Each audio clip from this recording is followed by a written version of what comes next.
Welcome to another episode of the brand called You, a podcast and podcast show that brings you leadership lessons, knowledge, experience, and wisdom from thousands of successful individuals from around the world.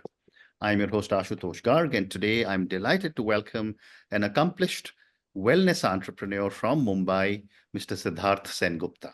Siddharth, welcome to the show. Thank you.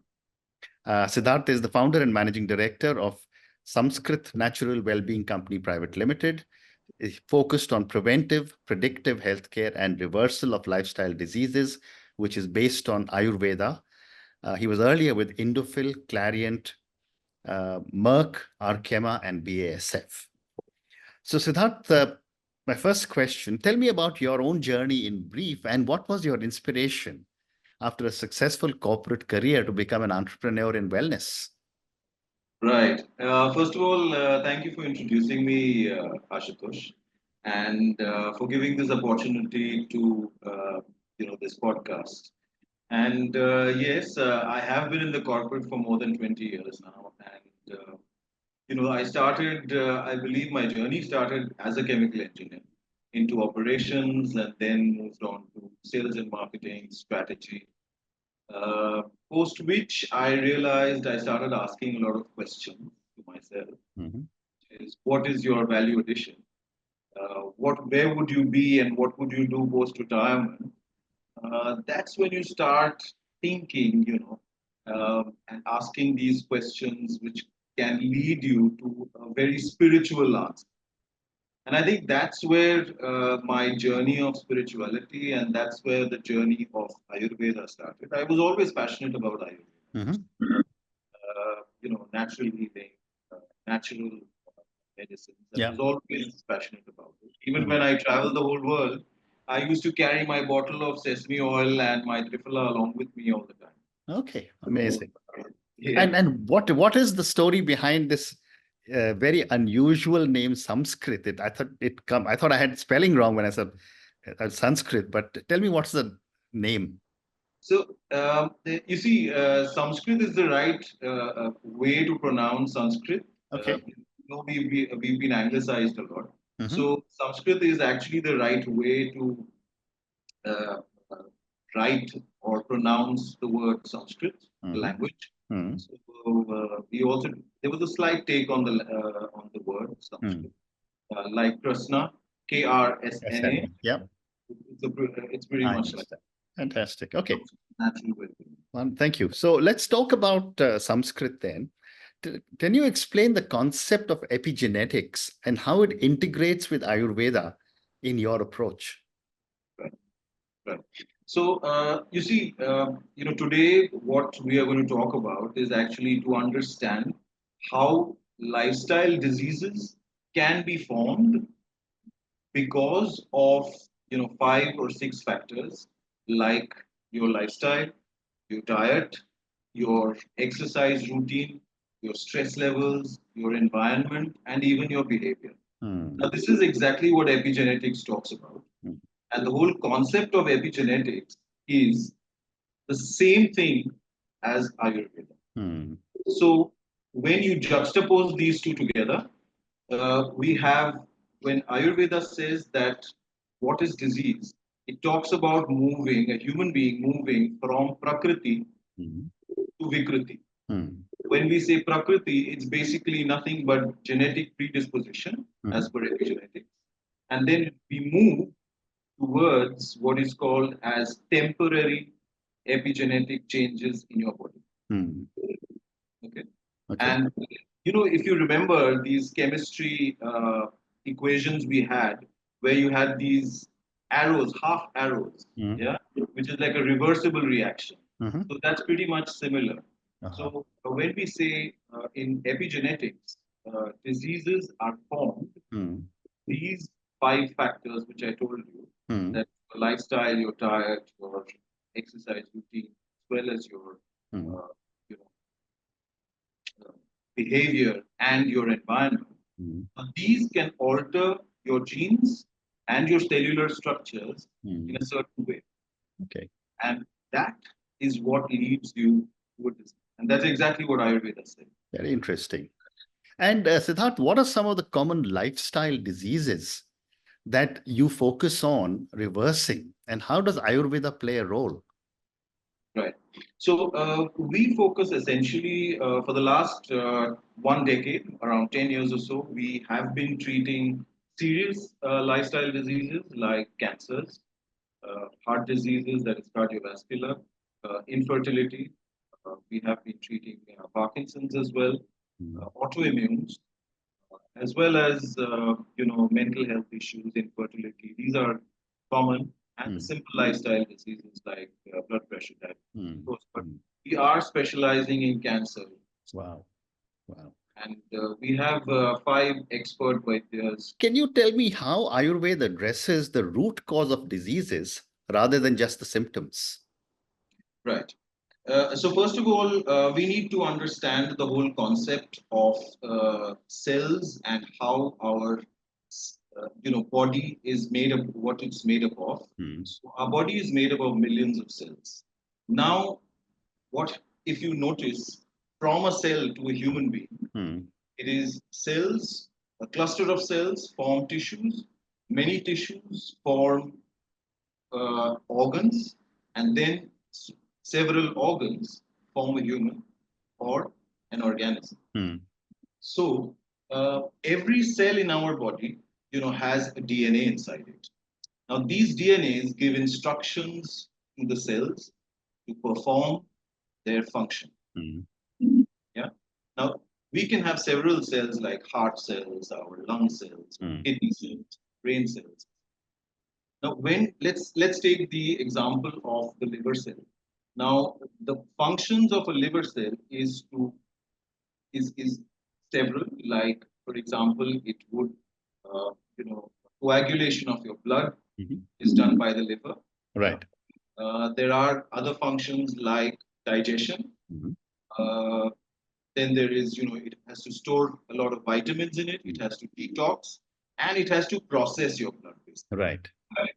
All these informations come from the DNA Right. to the cells, Right. and they function. Now, what happens is because of these 5 or 6 issues, or like your lifestyle, diet, exercise, etc., behavior, now that affects your DNA, and the DNA starts giving wrong signals to the cells, and the functioning of the cells, then the functioning is not proper. And that's where it uses something called as RNA, okay, to synthesize and send the signal. Now, these RNAs are nothing but mRNA, rRNA, and tRNA. These are the 3 main RNAs of our DNA. That completely coincides with our Vata, Pitta, and Kapha. Yeah. Okay. So, if you see, that's how Ayurveda completely juxtaposes with epigenetics. Very interesting. Okay. When these RNAs start by sending in the wrong signals, we have a lot of channels in our body. Yeah. Now these channels are nothing but like we know. If you notice, we know the heart. The blood comes into the heart and then moves to the other organs, etc. As well as we have our kidneys, which urine. We have our excretion, which comes out from our intestines. So all these are channels. Similarly, we have lots of channels in our body. And all these channels, even microchannels, and these channels start to get blocked. Okay. And this blocked channels then eventually create what is called as disease. Okay. Thank you. Yeah. And, when I was preparing for my conversation with you, I was fascinated that you also work on identifying an individual's unique healthcare needs through Ayurveda. Tell me a little more about this. So, as per Ayurveda, Ashutosh, if there are 7 billion people or 8 billion people on the planet, there are 8 billion diseases and 8 billion protocols. Because no 2 individuals, for example, if we have lung cancer, a person who's got lung cancer because of smoking, another person who's got lung cancer because of grief, the third person can have lung cancer because of environmental issues. All these will be treated differently. And even if I let's say I'm a smoker and I have got lung cancer, but the parts that are affected is just not the lungs. What I just told you is that these are DNA will give wrong signals, and that's where it starts to block the channels in the lungs. Mhm. At the same time, there would be other issues that would go along with this, meaning the mRNAs, that is the Vata, Pitta, and the Kapha, that is the mRNA, rRNA, as well as the tRNA, would be acting out. These need to be sorted out, Mm. including the brain. In case Mm. of cancers, mostly what we've noticed is there's a lot of mental stress that goes Mhm. on in it. So Right, everyone has a different prakriti, is born with a different genetic disposition. right, right. Everyone has a different epigenetic journey. Mm. So you can't treat anyone in the same way. So we'll have a personalized medication. We'll have Thank you. personalized. Thank you. And how do you integrate digital technologies or modern tools when it comes to predictive healthcare and epigenetics? So we did have an app. We used an app for quite a few years Mhm. for appointments as well as notifications to patients, etc. But now what we've noticed is most of the patients are not interested in the app. They are more interested in the treatment. Mhm. So we do have we I mean we did have a digital presence because of the app that we had started 10 years ago. But now, at this moment, we are more into the service of treating serious and lifestyle diseases, as well as we do workshops. We do these corporate workshops and workshops in Europe, Okay. which we actually teach people epigenetics and Ayurveda, how to take care of themselves, empower themselves, and be disease. Ayurveda talks about being disease free for the rest of life, Okay. and that's possible. Okay. And also tell me, what is the role of detoxification when it comes to Ayurvedic treatments? Right. So as I was going through this whole epigenetic journey of a cell, so when your cells, get these wrong signals, the channels, the microchannels, and the channels in your body start Mm. getting choked. Uh, there has to be, you have to remove these chokes. They are like these pipelines which are in your body, and Mm. it's like a traffic jam that's happened inside it. So you can't just give a medication by which you can symptomatically change, alter the blood or something. In any case, it's not possible. So what once you go into the root cause with by checking the vata pitta kapha issues, as well as that is the malfunctioning of the RNAs, then what we do is we five things. That is, as per epigenetics, we change the lifestyle of a person. Mhm. When we say lifestyle, it means what time you wake up, what time you sleep, what time you take a bath, what time you eat Mm. breakfast. All this is very important. People have absolutely no idea Mm. that if I eat lunch at this time today and I have dinner, I have lunch at 1 hour later tomorrow, your Mm. body starts to emit corticosteroids, and that Mm. can actually cause, Right. or like I said, blockages of channel. Mm. So we give a lifestyle plan, of course. Then we give them a diet, an epigenetic diet, which is a detox diet. Yeah. The lifestyle also is a detox lifestyle. There is medication. All our medicines, Ayurvedic medicines, are made adaptogenic. When I mean adaptogenic, it means Mm. that you can start your metabolism Mm. and start to detox your cells. Mhm. Uh, Four, of course, is Panchakarma, as most of us know. A lot of people are aware of Panchakarma, but Panchakarma is a way by which you can detox your cellular structures and your channels of your body. Mm. And of course, we also, since we are an authentic Ayurveda, we practice authentic Ayurveda, how it used to be practiced 500 years ago. So we also give something called as Achar Rasayan, which is Mhm. behavioral therapy. When we do that, uh, all these things put together is what actually detoxes you, which changes your cellular structure, which Mm. changes your, alters your, the DNA's temporary changes in your DNA, it alters that. and the DNA starts to give the right information to the cells, and the cells start to function properly. And basically, like I just told you, that from cells, cluster of cells is tissues, cluster of several tissues put together becomes an organ. So Mm. then your organs start to function. Once your cells start to function normally and properly, Mhm. then your tissues start to function properly, and eventually your organs start to function. Very interesting. How the whole concept of Yeah. detox and how to take care of your metabolism. Fascinating. Fascinating. So I want to talk to you about a couple of diseases like, infertility. How does Ayurveda approach infertility? And what are some of the treatments that are recommended? Right. So we have been getting a lot of patients for infertility, Mm. and the whole treatment is around 8 to 9 months. But most of the patients, they conceive within the first 4 to 5 months of the Mm. treatment, unless they have something very serious like we had a few men who do not have sperms at all, Mhm. or we have had women who have serious problems with their uterus. If it is something which is mechanical, there are ways in Ayurveda also which can take care of these issues. Mm. Apart from that, it's very simple.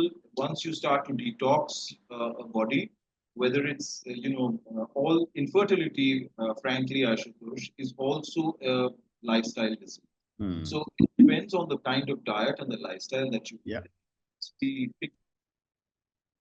Okay. A little bit of panchakarma helps. In fact, a lot of infertility allopathic experts send some of their patients to us for Mhm. panchakarma. I see. Yeah, so we tell them that just panchakarma doesn't Mm. do the entire procedure, by which we treat both the individuals, that is the husband and the wife. Normally, we increase the sperm count of the male. We also increase the motility of the sperm, which is very much possible in Ayurveda. Which is do with the Shukra Dhatu, Mhm. as it's called in Ayurveda, the reproductive steps. And at the same time, the woman, she is treated by detoxing her with pastis and enemas, as well as a simple medication by which we prepare the uterus to be able to not only conceive, but also her egg cycle start to improve. So all of this put Yeah. together actually can treat an infertility patient very successfully. Amazing. What a great response. Thank you. Uh, Conversely, one side is the infertility, but in today's world, there's a huge amount of stress as well. Uh, how do Ayurvedic principles help in managing stress, which is often a trigger for lifestyle diseases Yes, and yes. maybe fertility as well? Yes. Like I said, once you start practicing an Ayurvedic lifestyle, Mm. there are preventive healthcare possibilities in Ayurveda, wherein you can take a rasayan, as it's called, where any kind of you know gene expressions that have gone wrong, the chromosomal defects or gene expressions which have gone wrong, they can be corrected with these rasayan, which are like simple Chawanprash is one example. Mhm. Uh, we can also do preventive healthcare in the sense that you need to detox on a regular basis. When Mm. you need, like the example, Ashutosh, is when I wake up at around 4:30 every day. Uh, I do a bit of walking. I come back home. I'll do yoga. I put oil on my body, and these are ways by which you can detox on a regular basis. Mm. It may appear simple, but when you wake up at around 4:35 every day in the morning, Yeah. then your body is already aligned to the universe, and Mm. it can start to detox, because that is the Vatkal of Ayurveda. Mm. Of course, we know that yoga can alter your gene expressions. So yoga is something which I think everyone needs to incorporate in their life. The oil massage, as it's called, abhyangams, our skin is a part of our immune system, and the skin is connected to every cell of our body, every organ of our body. So the body knows how to detox itself. We are just helping the body to detox by getting an oil of Yangam on a regular basis.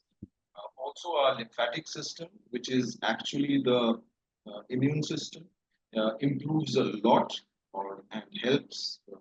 This oil of Yangam helps to detox the immune system as well as which is your lymphatic system on a regular basis if you Fascinating.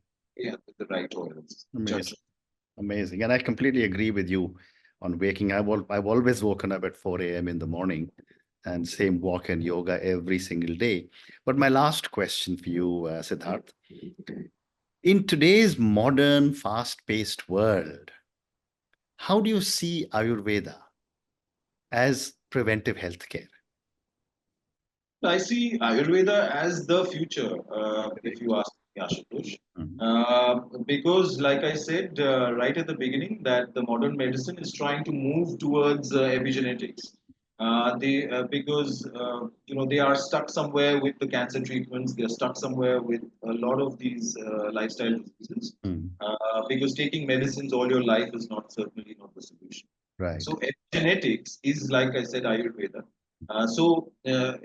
Preventive healthcare, whether it's preventive healthcare, whether it's predictive healthcare, we can also tell 5 years from now what kinds of diseases you can have and how to prevent them. Okay. And of course, restorative or reversal of diseases using epigenetics or Ayurveda. So the future of medicine is Ayurveda. It's just a matter of time. Amazing. It's a matter of people understanding that there is a possibility by which they can, stay disease-free for life. Fascinating. And on that note, Siddharth, I just want to say thank you so much for speaking to me. I think I've believed in Ayurveda for a long time, but talking to you has just reinforced that belief. Thank you for speaking to me about Samskrt natural well-being. I think we covered a lot of ground on very, very different aspects, including talking of fertility, stress, reversal of lifestyle diseases. You said that you specialize in cancer and so many other more lifestyle diseases, which can be life-threatening as well. But thank you again for speaking to me, and all the very best to you. Thank you for listening to the Brand Called You videocast and podcast, a platform that brings you knowledge, experience, and wisdom of hundreds of successful individuals from around the world. Do visit our website www.tbcy.in to watch and listen to the stories of many more individuals. You can also follow us on YouTube, Facebook, Instagram, and Twitter. Just search for the Brand Called You.